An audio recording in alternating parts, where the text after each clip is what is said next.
Oke, Yasmin.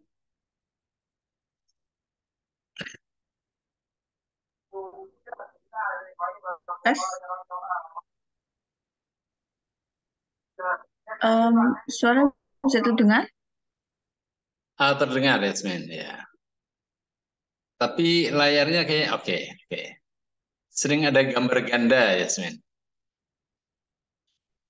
Oke, enggak apa-apa.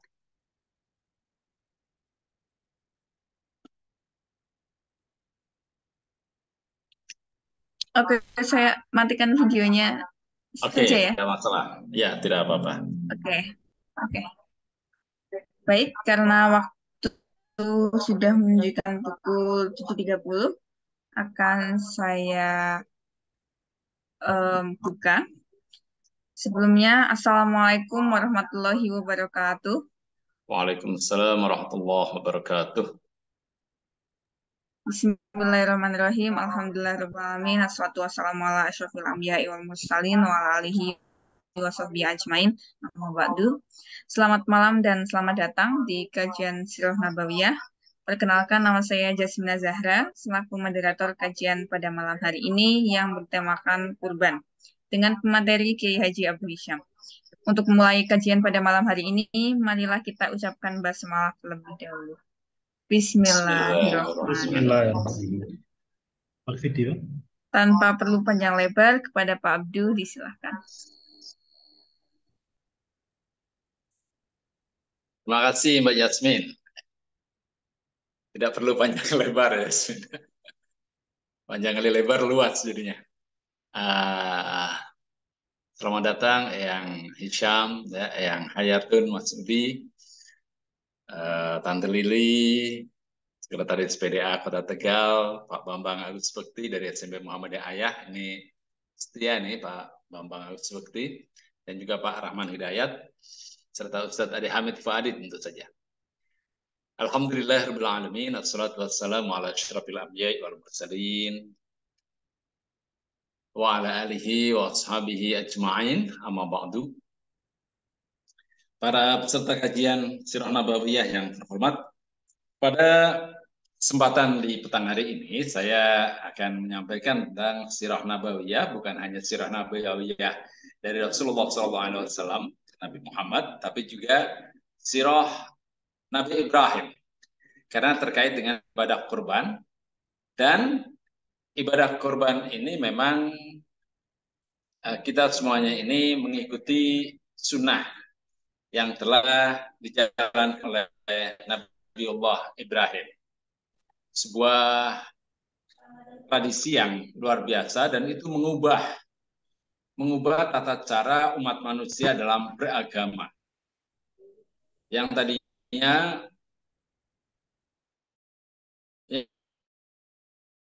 yang namanya itu selalu menggunakan manusia sebagai sembahannya. Namun sejak Nabi Ibrahim itu semua diubah. Tuhan, ya Allah itu bukanlah zat yang haus darah, melainkan yang maha welas asih. Maka korban pun harus sesuatu yang memberikan keuntungan bagi manusia, sesuatu yang dapat dimanfaatkan, yaitu ya hewan ternak. Dan persembahannya itu, pengorbanan itu adalah dalam rangka mendekatkan diri kepada Allah. Bukan berarti kita memberi makan kepada Allah. Maka hewan yang merupakan simbol dari pengorbanan itu dagingnya harus dibagi-bagikan kepada fakir miskin, kepada orang yang membutuhkan, termasuk orang yang berkorban juga berhak untuk menikmati dagingnya, dan tidak ada yang dibiarkan membusuk. Banyak ritual pengorbanan di beberapa komunitas pemeluk agama tertentu, memotong hewan kemudian diletakkan di altar dan dibiarkan sampai membusuk. Nah, jadi sangat mubazir, ya, tidak ada manfaat bagi manusia. Nah, agama atau ajaran yang tidak mendatangkan manfaat kepada manusia itu lambat laun akan hilang. Sesuatu jika kita ingin mewujudkan sesuatu yang yang bisa berumur panjang, kekal, maka yang paling utama adalah apakah yang kita lakukan itu, hasil pekerjaan kita, hasil karya kita itu bermanfaat bagi orang banyak atau tidak. Sama seperti halnya ajaran agama, kalau ajaran agama itu hanya dinikmati oleh para elit, ya, para pendeta saja, dan rakyat kebanyakan itu justru malah menderita, maka ajaran agama itu akan ditinggalkan. Kita melihat dalam sejarah manusia, itu agama-agama besar dunia seperti agama Mesir kuno, luar biasa.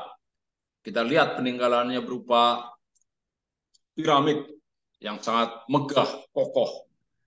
Itu berarti dulu pernah ada sebuah agama yang betul-betul membangun peradaban bagi Mesir. Namun karena lambat laun, ajaran agama itu hanya menguntungkan para Fir'aun dan para pendetanya saja, sementara rakyat banyak itu justru menderita, maka agama itu ditinggalkan. Dan zaman sekarang tidak ada lagi orang yang memeluk agama Mesir kuno itu. Demikian juga agama Majusi, ya, tinggal sedikit. Termasuk di sekitar kita, ya, di Muntilan ada sebuah candi Borobudur yang sangat megah. Tapi kemudian sekarang di sekitar Muntilan tidak ada lagi pemeluk agama Buddha itu. Itu kan berarti kemungkinan besar, ya, candi Borobudur itu hanya dimanfaatkan, hanya bermanfaat untuk para pendetanya saja. Maka kemudian rakyatnya pun berpaling, ya, dari agama tersebut.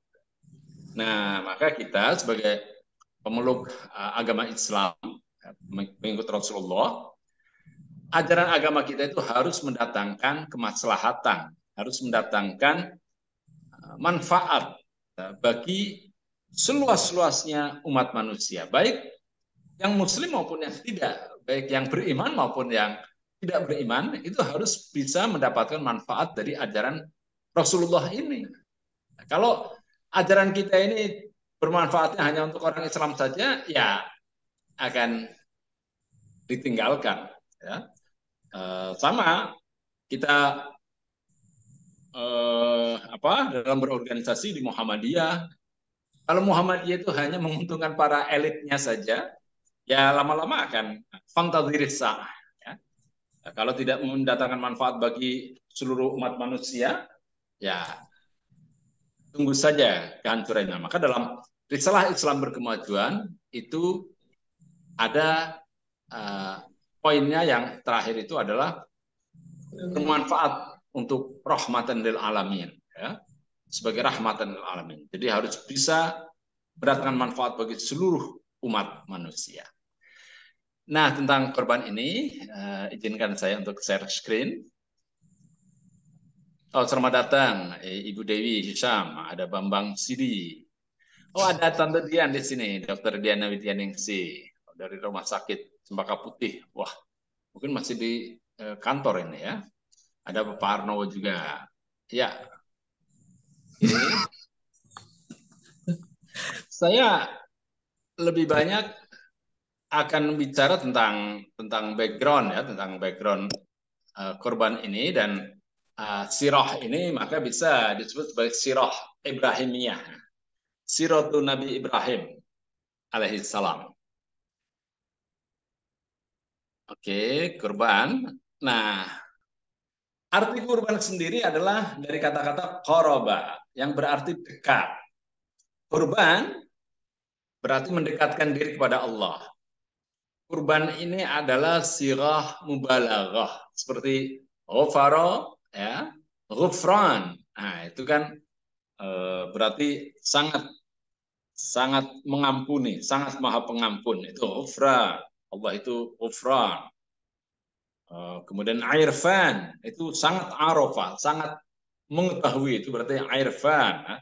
Rahman, maha kasih sayang, maha pengasih, ya, Rahman. Ada juga Rahim. Nah, ini adalah mubalaghah. Kalau kita lapar, ji'an, nah, itu berarti benar-benar lapar. Itu sighatul mubalaghah.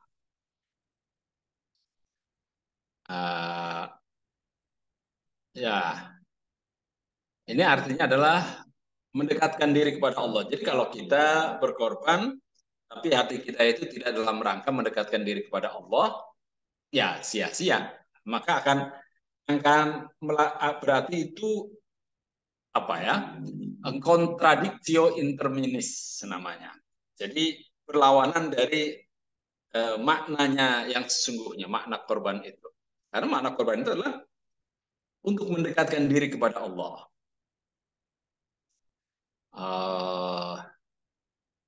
Ya, dan ini merupakan ritual yang selalu kita laksanakan ya setiap Idul Adha. Nah, kata-kata korban ini muncul dalam surat Al-Maidah ayat 27 ya, ketika Al-Quran ini mengisahkan tentang dua anak manusia, dua anak Adam, ya, kakak beradik, yang kedua-duanya itu diperintahkan untuk mempersembahkan kurban. Ya. Nah, harus dengan tulus ikhlas. Tapi ternyata yang memiliki hati untuk mendekatkan diri kepada Allah, niatnya untuk mendekatkan diri kepada Allah, itu hanya satu, yang lain itu tidak. Ya. Tidak begitu ikhlas ketika mempersembahkan kurban itu. Nah, maka akhirnya yang diterima ya yang ikhlas itu. Ya.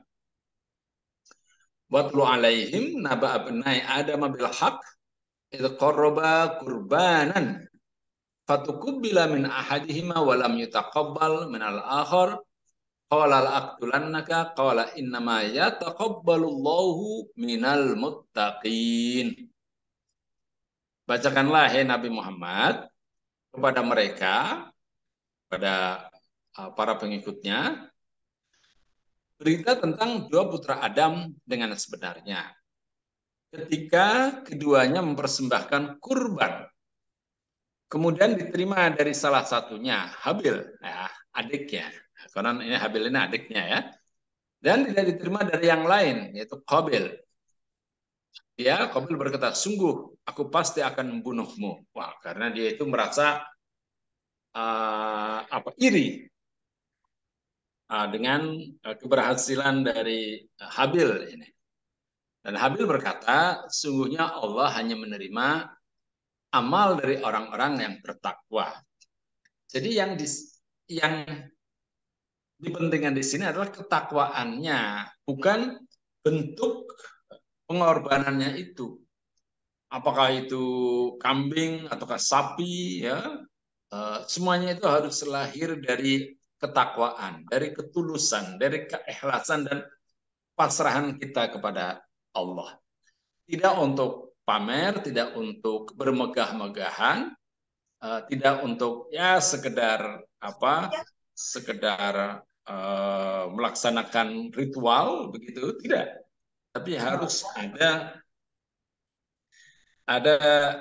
upaya untuk mendekatkan diri kepada Allah. Tentu saja dengan niatan bahwa jika kita dalam hidup ini hendak meraih sebuah cita-cita, maka kita harus melakukan pengorbanan. Seorang ibu yang akan melahirkan seorang anak, dia itu melakukan pengorbanan, ya, melawan rasa sakit yang luar biasa demi kehidupan selanjutnya, yaitu lahirnya seorang anak. Itu adalah salah satu bentuk pengorbanan. Ya. Untuk dapat ya hidup sukses ya, untuk menafkahi keluarga, seorang bapak itu berkorban ya. Kadang-kadang dimaki-maki orang untuk mendapatkan ya nafkah uang agar bisa menghidupi keluarganya. Itu juga pengorbanan. Ya. Nah, tapi semuanya itu harus dilakukan dengan penuh keikhlasan dan ketakwaan. Ya. Tidak berlebihan tentu saja. Nah, ini adalah kisah dari dua orang anak Adam ya, yang kemudian akhirnya Habil ini membunuh Habil ya. Dan itulah pembunuhan pertama umat manusia ya, yang kemudian disebutkan dalam Al-Qur'an bahwa Man qatala nafsan bighairi nafsin aw fasadin fil ardi faka'annama qatala an-nasa jami'an. Barang siapa yang membunuh satu nyawa tanpa alasan yang jelas, maka dia itu seolah membunuh seluruh umat manusia. Tidak menghargai nyawa seluruh umat manusia.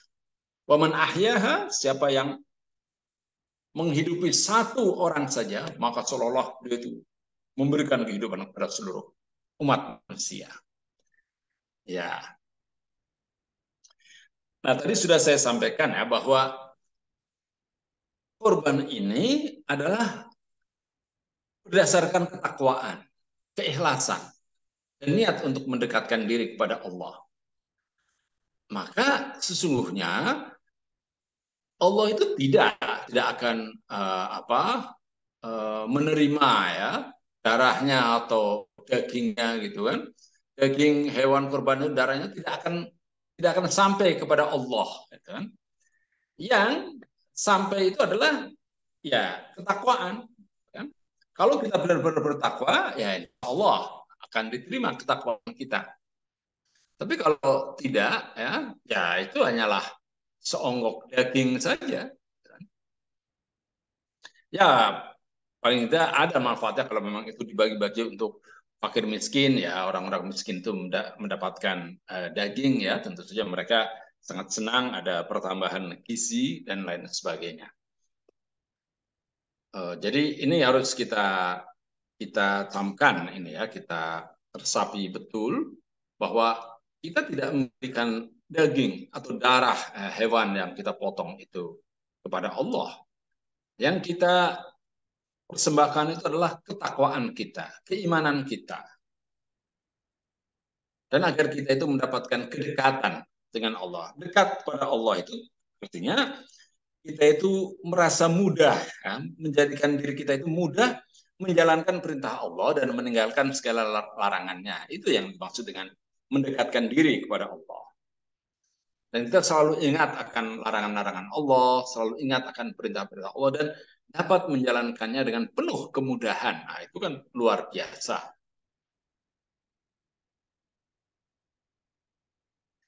Nah, maka dalam hal ini kita penting untuk mempelajari riwayat Nabi Ibrahim. Karena riwayat Nabi Ibrahim itu harus menjadi teladan kita. Ya. Allah sudah berfirman, "Qad kanat lakum uswatun hasanah fi Ibrahim walladzina ma'ahu." Sungguh benar-benar ada suri teladan yang baik bagimu pada diri Ibrahim dan orang-orang yang bersama dengannya. Orang-orang yang bersama dengan Ibrahim ya berarti Hajar, ya, Ibunda Hajar yang melahirkan Ismail. Beliau seorang yang sangat sabar ya, menghadapi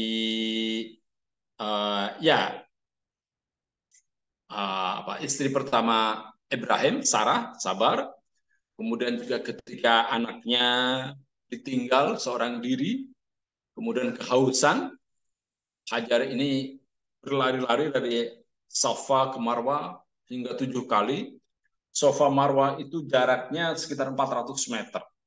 Dan dulu itu ada bukit. Kalau zaman sekarang kalau jemaah haji melakukan sa'i itu tidak ada bukitnya, jadi hanya datar saja.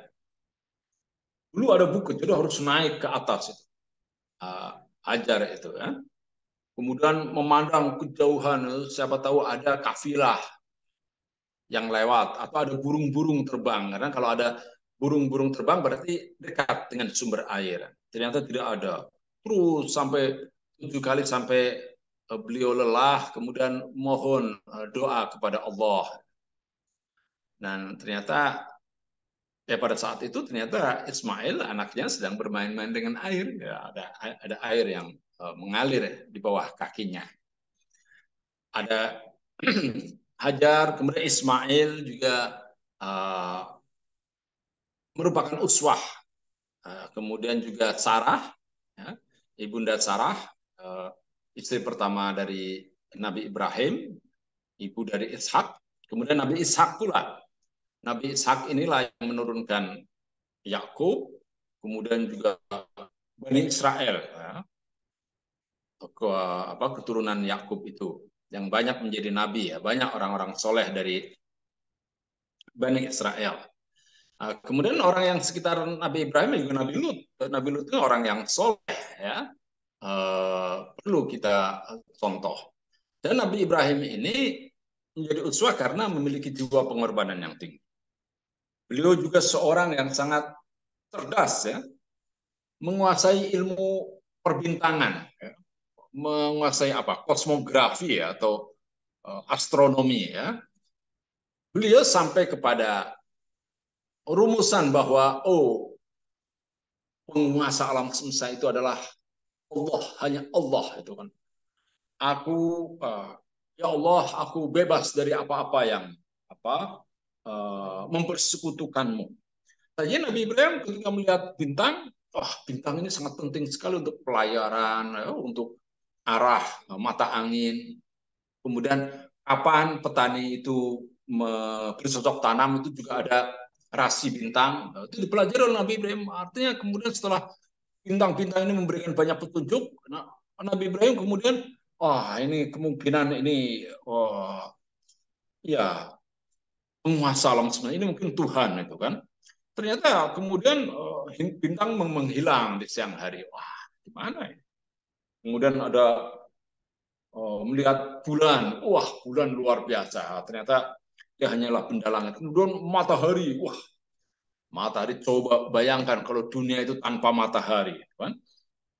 Ya, tanaman-tanaman akan layu dan lain sebagainya. Maka Nabi Ibrahim pun kemudian, ya, ini mungkin hada Robbi, hada Akbar. Ini mungkin Tuhan saya, ini lebih besar. Tapi kemudian setelah dipikir-pikir, ini kan biasa. Nah, kemudian Nabi Ibrahim pun berkesimpulan bahwa di balik semua fenomena alam ini ada zat yang maha kuasa. Ya, seperti apa, ya, gaib, ya, misterium, tapi menggetarkan, tremendum, dan juga menjadikan kita itu terpesona, fascinatum.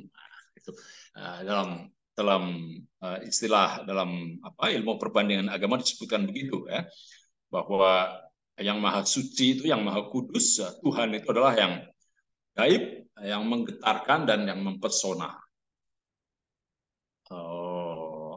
Mysterium tremendum et fascinatum. Jadi disinilah Nabi Ibrahim, ya, dia seorang yang cerdas dan berani melawan penguasa. Nah, ini dia, melawan penguasa dan para oligarkinya. Dan keluarga Nabi Ibrahim itu sendiri oligarki, ya, para pendukung, ya, para, ya, pendukung status quo kerajaan itu kan. Nah, tapi Ibrahim berani ya, berbeda pandangan dengan bapaknya, dengan keluarganya, dan juga dengan penguasa pada waktu itu, melakukan pemberontakan. Ya, tentu saja dibully, bukan cuma dibully, dihukum mati, hukum bakar. Tapi ya selamat juga, kan? Ya, di lingkungan orang-orang yang jahat itu, ya, ada orang-orang yang berpikir jernih lah ketika melihat bahwa loh, ini Ibrahim itu kan benar, gitu kan? Ini berhala-berhala ini nggak ada apa-apanya, kok dia dihukum, ya? Maka ya dengan berbagai cara akhirnya bisa Ibrahim itu bisa selamat. Ya, itu diantaranya, ya. Jadi seorang yang cerdas, ya, pemberani, ya, juga penuh jiwa pengorbanan. Beliau itu berdakwah hingga sampai ke Turki, ya. Kemudian juga ke Mesir, ya, bertemu dengan Hajar itu, ya, di Mesir itu. Hajar itu adalah hadiah dari Firaun, dari Raja Mesir pada waktu itu. Ya, nah, kalau dalam kitab sejarah karangan Abu Bakar Sirojuddin, ya, itu disebutkan bahwa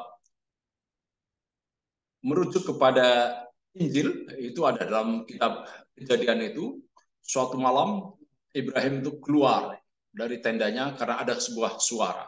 Wahai Ibrahim, tengadahlah ke atas. Lihatlah bintang-bintang yang ada di langit. Sebanyak itulah kelak keturunanmu. Wah. Nah, tapi Nabi Ibrahim belum juga dikaruniai anak gitu kan. Maka kemudian Nabi Ibrahim berdoa, Robbi habli minas solihin, fabasyarnahu bighulamin halim. Nah, Nabi Ibrahim berdoa kepada Allah, ya Allah, anugerahkanlah kepadaku anak yang soleh. Maka Allah pun memberikan kabar gembira kepada Nabi Ibrahim dengan datangnya seorang anak yang sangat santun, halim. Halim ini sangat santun artinya. Barli halim itu barli yang santun. Helmi itu juga santun artinya. Halimi, helmi, halim, halimah. Nah, itu adalah perempuan yang santun, halimah. Ya. Oke.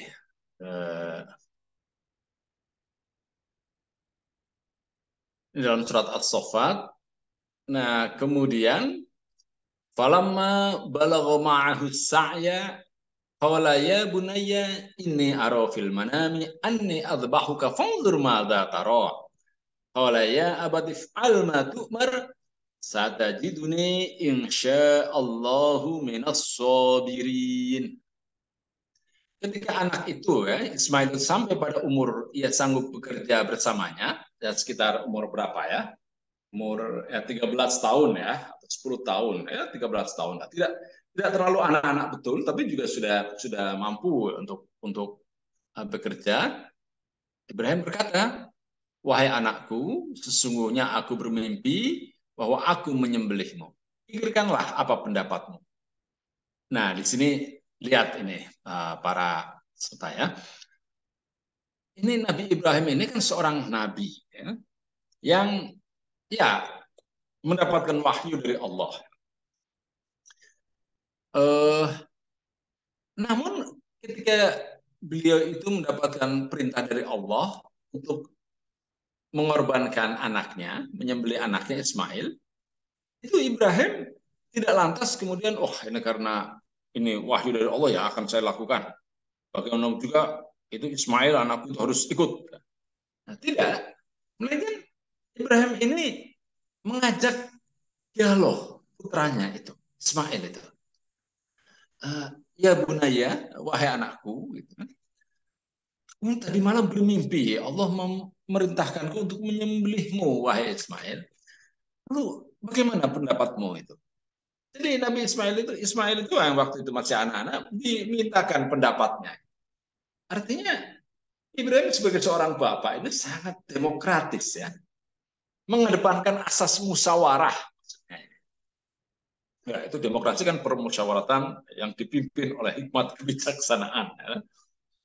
Jadi walaupun dia seorang bapak, usianya sudah 90 tahun lebih ya, mendekati 100, sementara Ismail anaknya itu baru 10 tahun.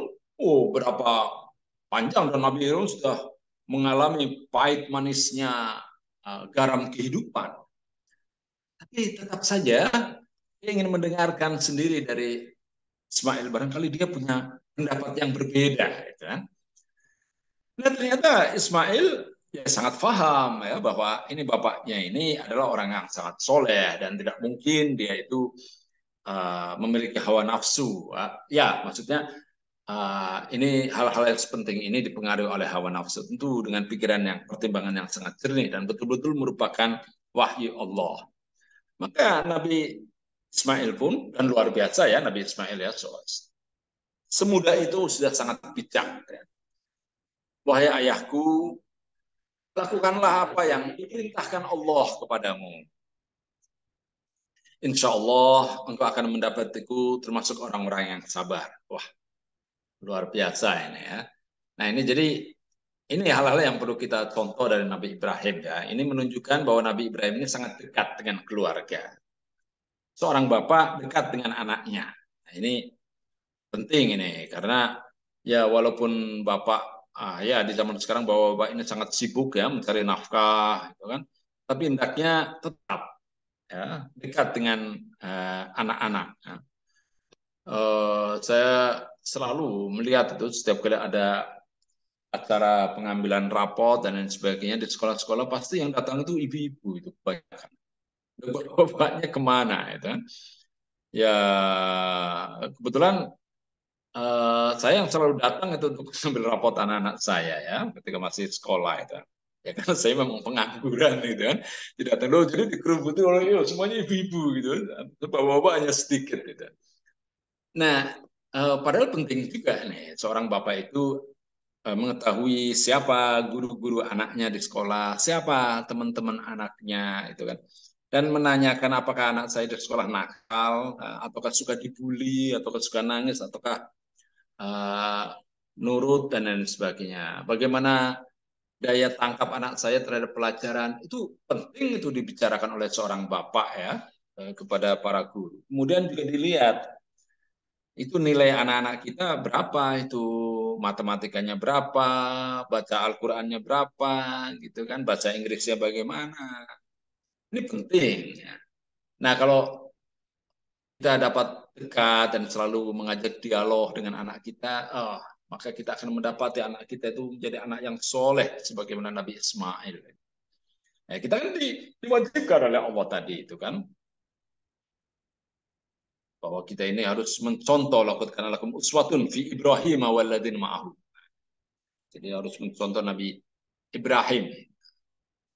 Nah, ini kedekatan Nabi Ibrahim dengan Ismail bukan hanya di waktu kanak-kanak ya. Kemudian Ismail juga dengan Nabi Ibrahim itu bersama-sama membangun Ka'bah, ya. Membangun Ka'bah, dan di Ka'bah itu ada sudut yang bernama Hajar Ismail. Hajar Ismail. Ya. Hajar Ismail itu berarti batu tempat Nabi Ismail itu ya mengawasi pembangunan Ka'bah. Ya. Ya, dan Nabi Ibrahim itu juga sangat bahagia ketika anaknya tumbuh dewasa ya. Alhamdulillahilladzi wahabani alal kibari Ismail wa Ishaq. Ya Allah, segala puji bagimu yang telah memberikan anak kepadaku hingga dewasa. Bahkan sampai Nabi Ismail menikah, itu Nabi Ibrahim yang tinggal di Kan'an sana, ya, tinggalnya di Hebron, kota Hebron ya. Itu harus melakukan perjalanan yang jauh menuju ke Mekah, ya, hanya untuk ketemu, untuk mengetahui istri dari anaknya itu, ya, menantunya itu. Coba anak saya sudah menikah, seperti apa istrinya? Anak saya ini kan mubalid, ya, seorang juru dakwah, ya, pimpinan, pemimpin. Nah, jadi ya istrinya itu harus menunjukkan seorang pemimpin juga. Nah, ternyata setelah datang ke sana, Masya Allah, Nabi Ibrahim datang, air putih pun nggak ada ya, apalagi teh poci, apalagi kopi Arabica ya, tidak ada. Ini padahal sudah waktunya makan siang, apalagi tempe goreng ini, apalagi ayam goreng ini, tempe goreng aja tidak ada sama sekali. Maka akhirnya ya, wah ini tidak cocok ini istri seorang pemimpin itu harus sangat paham, harus memuliakan tamu. Maka pesan itu Ibrahim pada Ismail lewat istrinya, tolong Mbak, kalau Mas Ismail datang, tolong sampaikan ya, ini pintu rumahnya ini harus diganti ini. Oh enggak Pak, enggak. Ya saya pulang ya, salam ya buat Mas Ismail ya, mudah-mudahan kalian hidup bahagia lah. Nah, akhirnya tahu Ismail itu yang dimaksud oleh bapaknya itu, ya istrinya itu tidak menunjukkan bagaimana seharusnya menjadi istri yang baik, menjadi istri seorang pemimpin. Ya, itu kan banyak tamu datang ya, maka ya karena banyak tamu datang maka gula itu selalu habis ya. Jatah teh selalu habis ya, karena harus nyuguhin tamu terus. Kacang juga harus selalu ada makanan kecil ya. Ya namanya juga pemimpin. Maka ketika kemudian menikah lagi ya, Nabi Ismail pun memberitahukan kepada bapaknya, Bapak saya sudah menikah lagi, silakan hadir. Datang lagi Nabi Ibrahim, jauh perjalanannya itu. Kemudian setelah lihat, ternyata menantunya yang satu ini sangat ramah, bersih-bersih ya, rumahnya juga jadi bersih, kemudian makanan juga penuh dihidangkan. Nah, akhirnya kemudian sampaikan, oh ya ini ambang pintunya sudah baik, jadi harus dipertahankan. Nah, itu artinya apa ya? Sangat peduli Nabi Ibrahim. Jangan lalu kemudian kita kalau sudah punya anak tidak pernah diurusi, sementing ngongkosi sekolah kayak gitu kan. Tidak pernah dicek gitu kan. Padahal yang namanya pendidikan itu adalah ada unsur orang tua, unsur sekolah ya, dan unsur lingkungan masyarakat. Si putra itu menasihati ya bahwa ya mengapa orang-orang yang sukses di Indonesia ya, ekonomi Indonesia itu kebanyakan dipegang oleh orang-orang Tionghoa. Si putra dia mengatakan karena anak-anak ini mereka itu dari keluarga Tionghoa itu sangat didukung oleh keluarga, orang tua sangat mendukung. Dilihat anak ini layak untuk melanjutkan sekolah apa tidak. Kalau tidak ya sudahlah, bekerja, dikasih modal untuk bekerja dan diperhatikan gitu loh. Kemudian dilatih bisnis sejak kecil. Kemudian juga faktor sekolah, dipilih sekolah yang baik dan selalu komunikasi dengan guru-guru di sekolah. Kemudian lingkungan yang selalu mendukung ya.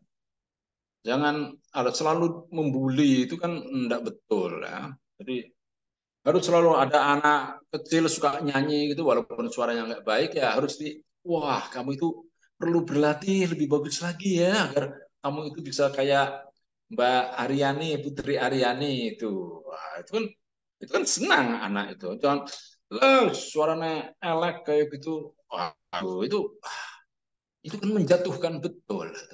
Dan lingkungan kita harus baik ya, harus selalu mendukung gitu loh. Dan anak gambar gitu, gambarnya ya harus bagus sekali itu agar anak itu terpancing untuk berkreasi. Nah ini mengapa dari 50 pengusaha terkaya di Indonesia itu hanya satu yang Muslim itu, yang lainnya itu Tionghoa. Karena faktor itu, ya faktor orang tua yang tidak memperhatikan anak-anak kita. Kita itu itu merupakan kecaman kita pada anak-anak ya. Jadi kalau sekolah itu harus diperhatikan. Kemudian juga ya sekolahnya harus yang baik dan juga faktor lingkungan itu, komunitas.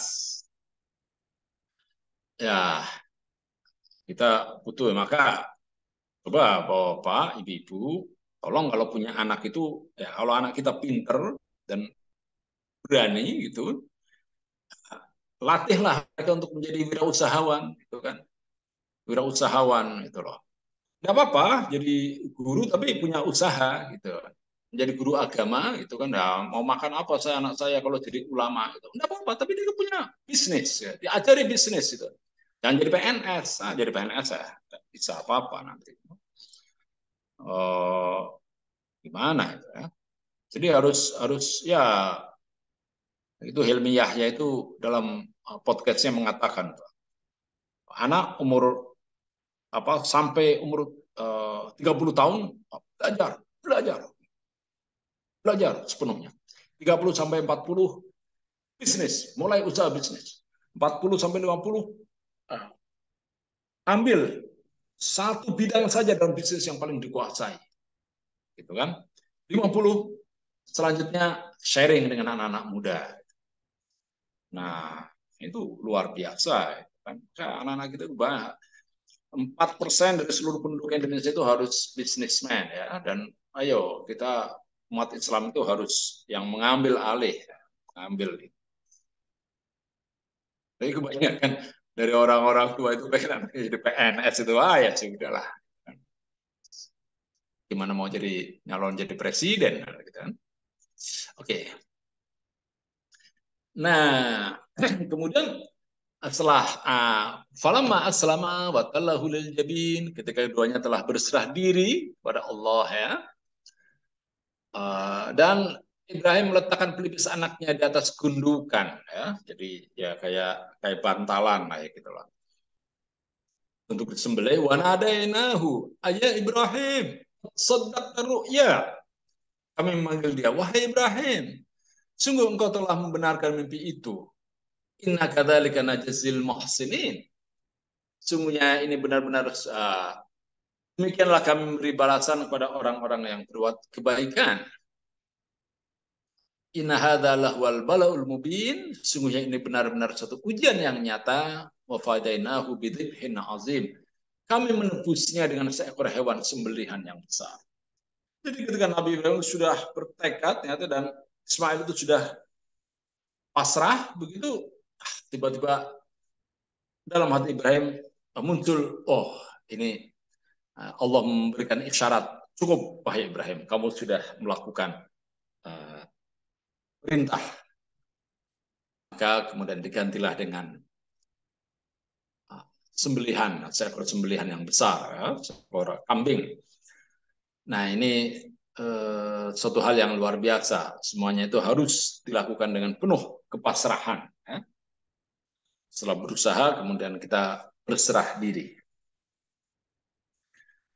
Oke, nah dari peristiwa yang dilakukan oleh Nabi Ibrahim itu, kemudian ini berarti sebuah penghapusan kurban berupa manusia yang diganti dengan hewan ternak. Ya. Jadi di agama-agama kuno itu yang namanya kurban itu sering berupa manusia. Sampai di zaman modern ya, sekitar tahun 1000 abad 15 ya. Abad 15-16 ya. Itu di Aztec ya, di Meksiko. Itu terjadi pengorbanan untuk dewa matahari itu berupa manusia. Manusia itu dibunuh gitu kan. Ya, kemudian untuk dikorbankan kepada dewa matahari, untuk dewa kesuburan juga. Dan ada pula penemuan di National Geographic itu disebutkan ya, ada penggalian ditemukan tulang-tulang yang dari ukurannya itu menunjukkan itu anak-anak, dan itu ada mumi anak-anak. Kan? Jadi anak-anak itu ternyata menjadi korban gitu kan, ya mungkin minum sesuatu ya, yang menjadikan mereka itu kemudian meninggal dunia gitu kan, sebagai ya agar dewa-dewa itu melindungi mereka. Artinya apa? Dewa-dewa itu wah adalah zat yang ini ya, yang haus darah, mengerikan tentu saja. Siapa orang tua mana yang mau menyerahkan anaknya untuk korban kan? Tidak ada. Maka stop. Nabi Ibrahim itu melakukan revolusi dalam ritual peribadatannya. Tidak boleh manusia dijadikan korban. Dan daging korban, daging ternak itu hanya sebagai simbol. Dan itu tidak berarti kita ini memberi makanan kepada Allah kayak gitu kan. Tidak itu. Daging korban itu harus dimanfaatkan, harus dimakan oleh orang banyak dan tidak dibiarkan membusuk. Nah, saya mendapat ya, informasi apakah ini benar apa tidak ya, bahwa ya di Bali itu ada juga persembahan, tapi kemudian hewan yang dipersembahkan itu dibiarkan membusuk begitu saja, ditinggal begitu saja. Ini kan mendatangkan penyakit itu kan, dan wah sangat mubazir tentu saja. Nah, ini perlu ada reformasi ya dari doktrin-doktrin keagamaan. Ya di zaman sekarang itu juga ya dalam bentuk yang lain masih banyak kejahilian, jahiliyah di zaman modern. Oke, wah ini ya contoh ya di Meksiko ya, di Aztec itu, wah serem banget, orang dikorbankan. Kemudian ini di Kanaan ya, di Kanaan. Ya di Yerusalem sekitar itu ya. Ini dewa Moloch. Ini berhala ini dari perunggu ya, dari batu ini kan. Nah, artinya apa? Ya manusia dikorbankan untuk para dewa mereka. Dan orang pada sujud. Sebuah kesesatan yang nyata. Sangat mengerikan ya. Nah, maka kita pun ya itu oleh Rasulullah SAW ya, disunahkan secara muakkadah ya, sunnah muakkadah untuk melaksanakan ibadah kurban ya, dengan memotong ternak ya. Untuk itu maka kita harus selalu berusaha untuk dapat berkurban. Mau wajadat sa'atan falam yudahi fala yaqrabanna musallana. Barang siapa mendapatkan kelapangan harta, tetapi tidak berkurban, maka janganlah dia mendekati tempat sholat kami. Nah ini ya, jadi kita harus berkorban. Ya cukup 1 ekor kambing ya, sebagai kepala keluarga kita mengorbankan 1 ekor kambing. Ya walaupun orang kaya seperti apa, kayak seperti Yusuf Kala ya, Erick Thohir itu, kalaupun berkorban ya cukup 1 ekor sapi kan, tidak perlu harus banyak sapi ya, monggo saja berkorban untuk berapa ekor sapi juga boleh, tapi semuanya itu harus mendatangkan manfaat bagi masyarakat. Oh, saya kira sudah habis ini materi yang saya sampaikan. Ya, saya kembalikan kepada Mbak Yasmin. Mbak Yasmin, barangkali ada pertanyaan, Mbak Yasmin. Ini dari Thailand ini, Mbak Yasmin ini. Wah, Baik, silakan. jika ada pertanyaan bisa ditulis di kolom chat maupun diutarakan langsung melalui fitur raise hand. Oke. Itu mungkin apa ya? Ya wifi-nya ya, atau mic-nya ya sebenarnya yang ada ini. Jadi kayak ya jelas sih ya, suaranya, tapi kayak suara robot yang itulah elektronik gitu. Oke. Ya, jadi ini kita penting ya mempelajari riwayat Nabi Ibrahim, dan Nabi Ibrahim itu di samping seorang yang penuh pengorbanan, juga seorang yang murah hati ya. Nabi Ibrahim itu karena perjuangannya dan karena pengorbanannya yang luar biasa, maka diberi rezeki yang sangat besar ya oleh Allah ya. Beliau itu walaupun beliau itu seorang yang kaya, tapi beliau seorang yang sangat humble. Beliau itu tidak pernah makan seorang diri, selalu mencari orang ya, untuk bersama-sama, selalu mengundang orang. Kalau ada orang singgah di rumahnya, oh Pak, pasti dihidangkan makanan yang mewah ya. Sama seperti ketika ada malaikat yang datang, yang mampir ya, malaikat mampir mau menuju ke negeri Sodom dan Gomora, gitu kan, ke tempatnya Nabi Lut itu. Singgah di rumah Ibrahim itu, Nabi Ibrahim dia akan bi'ajlin samin, apa ajlin, sapi yang gemuk ya, yang dipanggang itu kan. Nah, jadi dia itu selalu makan bersama-sama, terutama bersama keluarga, dan juga tetangga-tangganya selalu diajak. Luar biasa. Jadi tidak pernah makan seorang diri. Dan beliau juga merupakan seorang apa ya? Jadi dulu Nabi Ibrahim pernah tinggal di sebuah kota yang namanya Halaba. Sekarang namanya Aleppo. Silakan di googling ya, kota Aleppo itu kota terbesar di Syria ya. Tapi sayang kemarin ketika ada perang ya, ISIS itu, ISIS itu kan orang-orang yang kejam itu kan, itu dihancurkan ya. Nah, kota Aleppo atau Halaba itu, Halaba sendiri artinya adalah memerah. Halib itu artinya susu sapi. Halaba itu memerah. Itu Nabi Ibrahim, beliau mempunyai peternakan yang besar, sehingga mampu memberikan apa suguhan minum susu kepada seluruh orang yang datang ke kota itu. Semua orang yang datang itu mendapatkan sambutan berupa air susu. Gitu. Maka kota itu pun diberi nama Halaba, Aleppo, artinya susu. Gitu. Nah, ini berkah dari Nabi Ibrahim. Jadi mari kita ini memiliki jiwa pengorbanan sebagaimana Nabiullah Ibrahim. Jika Nabi Ibrahim ini yang beliau korbankan itu adalah Ismail dan Ismail itu adalah anaknya, ya maka siapa Ismail kita itu? Ya? Ismail itu adalah sesuatu yang menjadikan kita itu merasa unggul, lebih hebat daripada orang lain. Yang membuat kita itu merasa tidak mau kumpulan dengan tetangga-tetangga karena merasa nggak level. Nah, itu ya.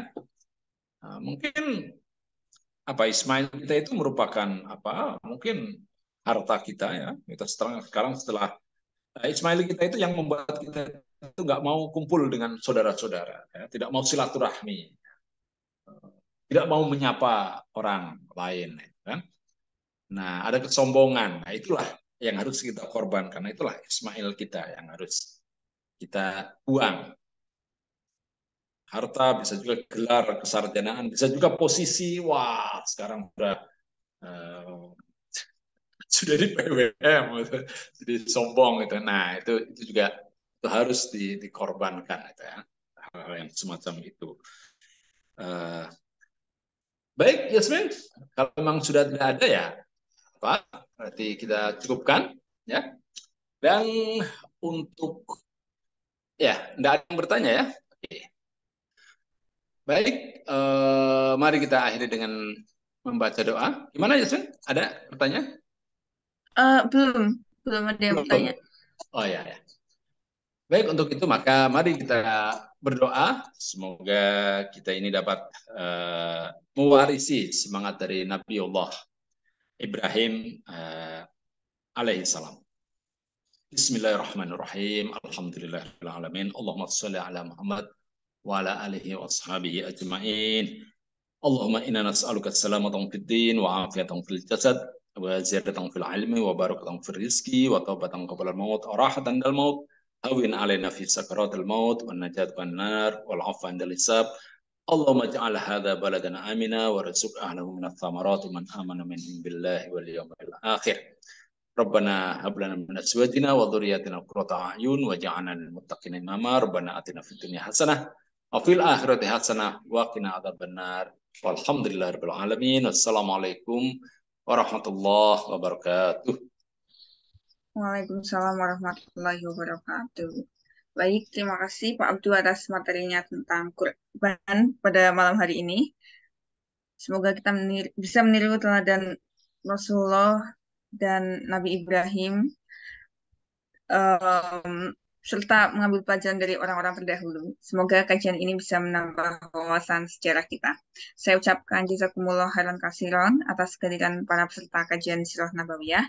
Mari kita tutup kajian malam hari ini dengan istighfar dan doa kafaratul majelis. Astagfirullahaladzim.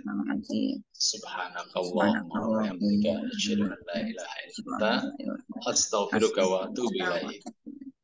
Baik, saya selaku moderator mohon maaf apabila dalam memandu kajian terdapat kesalahan dan kekurangan. Billahi fisabil haq wassalamualaikum khairat. Wassalamualaikum warahmatullahi wabarakatuh.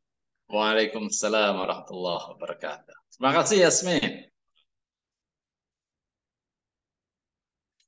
Terima kasih kehadirannya Mbak Husnul Khotimah, Ustadz Jihan ya ini ya, Puji Handoko ya. Wah, ini ketua PDM kita. Terima kasih Ustadz Jihan. Pak Parnowo, Om Wes lagi menyelam. Pak Bambang Sidi, Putri Supriyatin, kemudian Bu Subiroh. Oh, ini ada kakaknya, ada Nadia nih. Muncul. Selamat ya Mbak Nadia ya. Kemudian Pak Tugio. Ya. Izin live ya, karena sudah selesai semuanya. Mari, Assalamualaikum.